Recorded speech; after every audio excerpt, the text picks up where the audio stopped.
have more respect for the difference between knowledge and wisdom.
And so, my fellow Americans, ask not what your country can do for you, ask what you can do for your country.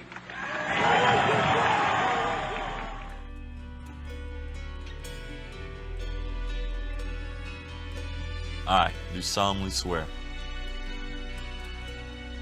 that I will support and defend the Constitution of the United States against all enemies, foreign and domestic.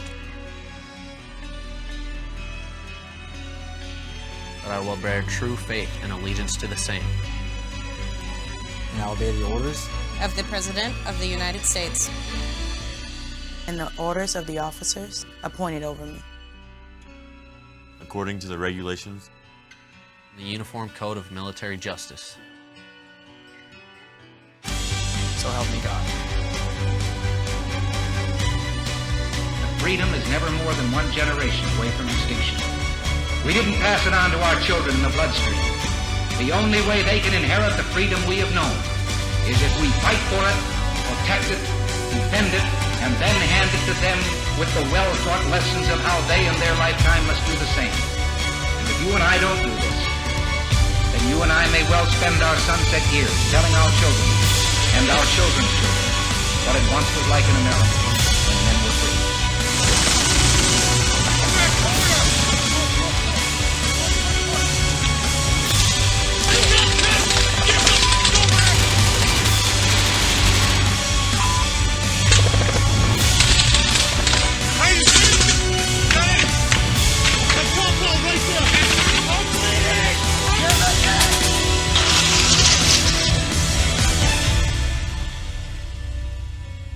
Let me assert my firm belief that the only thing we have to fear is fear itself.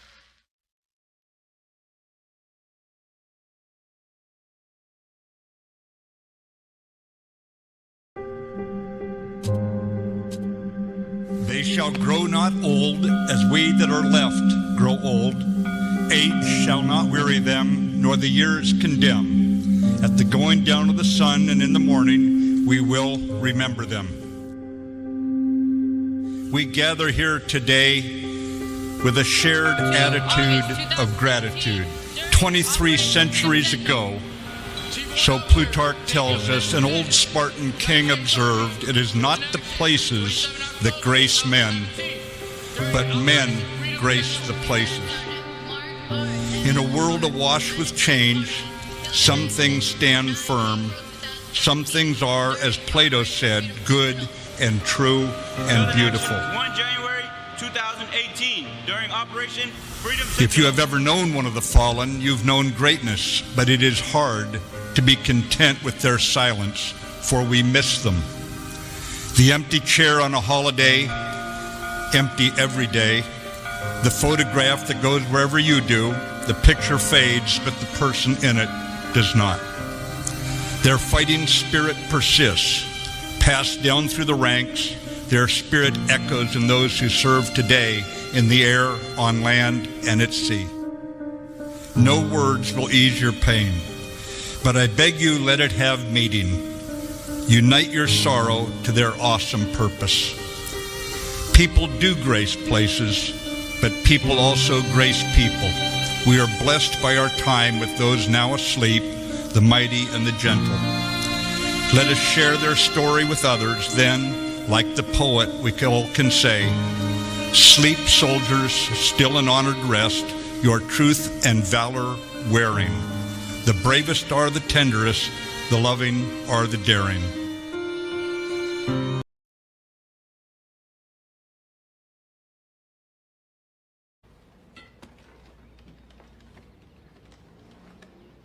We've been trained to think that we're invincible. And now our proudest ships has been destroyed by an enemy we considered inferior. We're on the ropes, gentlemen. That's exactly why we have to strike back now. We're preparing an attack against the Marshall and Gilbert Islands, sir, to keep I'm talking about hitting the heart of Japan, the way they have hit us. Mr. President, Pearl Harbor caught us unawares because we didn't face facts. This isn't a time for ignoring them again.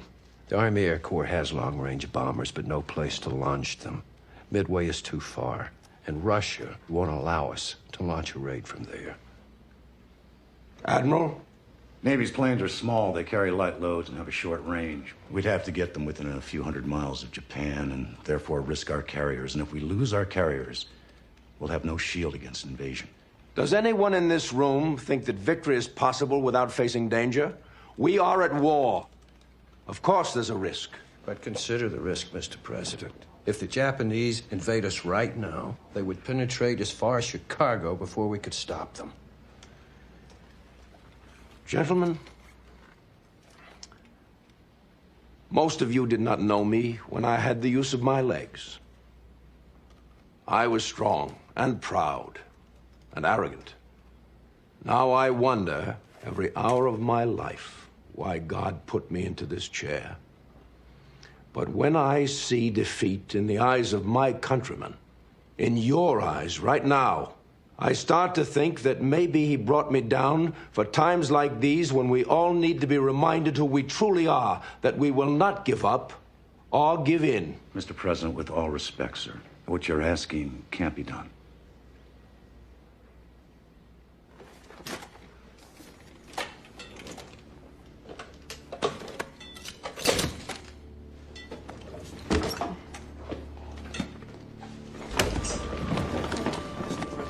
Mr. President! Get back, George. Get back.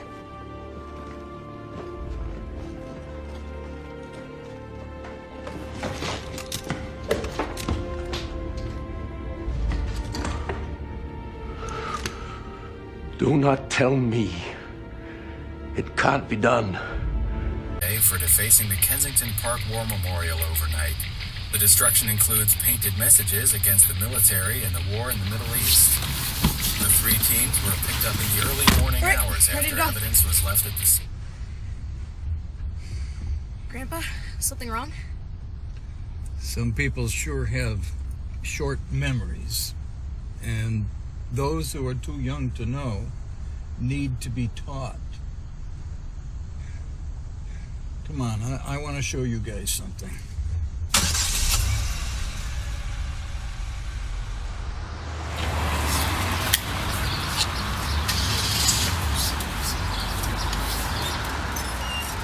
The United States of America was suddenly and deliberately attacked by naval and air forces of the Empire of Japan. At dawn on the morning of the 6th of June, 1944, 225 Rangers jumped off the British landing craft and ran to the bottom of these cliffs. 225 came here. After 2 days of fighting, only 90 could still bear arms. These are the boys of Puente Hope, champions who helped free a continent. And these are the heroes who helped end a war. You are men who in your, quote, lives fought for life and left the vivid air signed with your honor.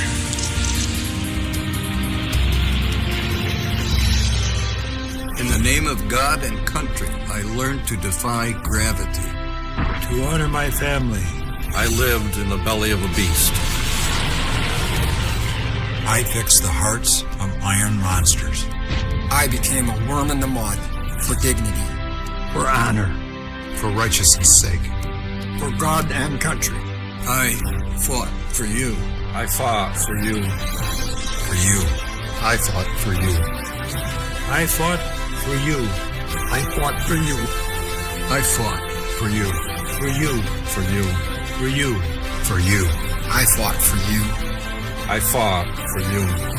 I fought for you, and I do it again.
Sending to outer space to find another race. I'm gonna send into outer space to find another race. Hello, boys! I'm back!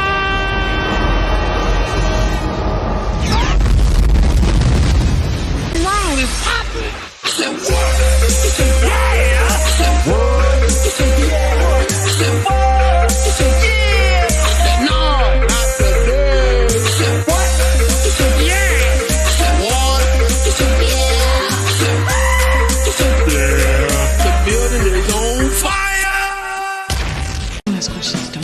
Don't ask questions.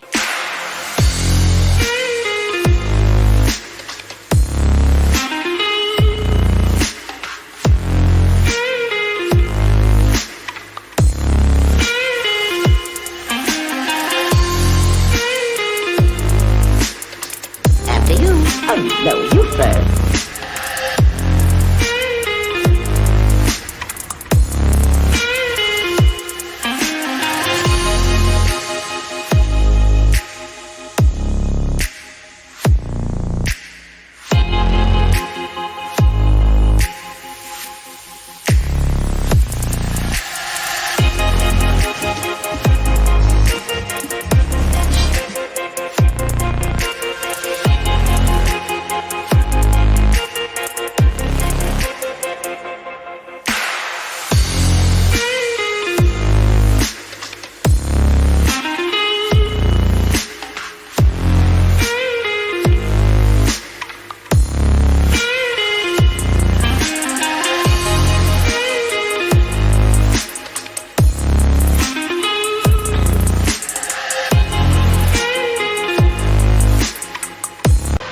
tell somebody something, it depends on what part of the United States you're standing in as to just how dumb you are.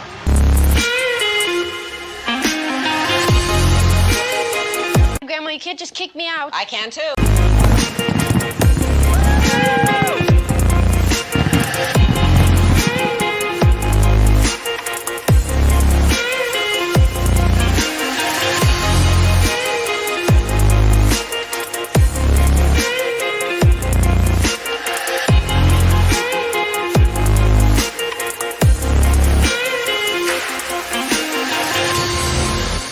Yippee-ki-yay, motherfucker. If you were waiting for the opportune moment, that was it.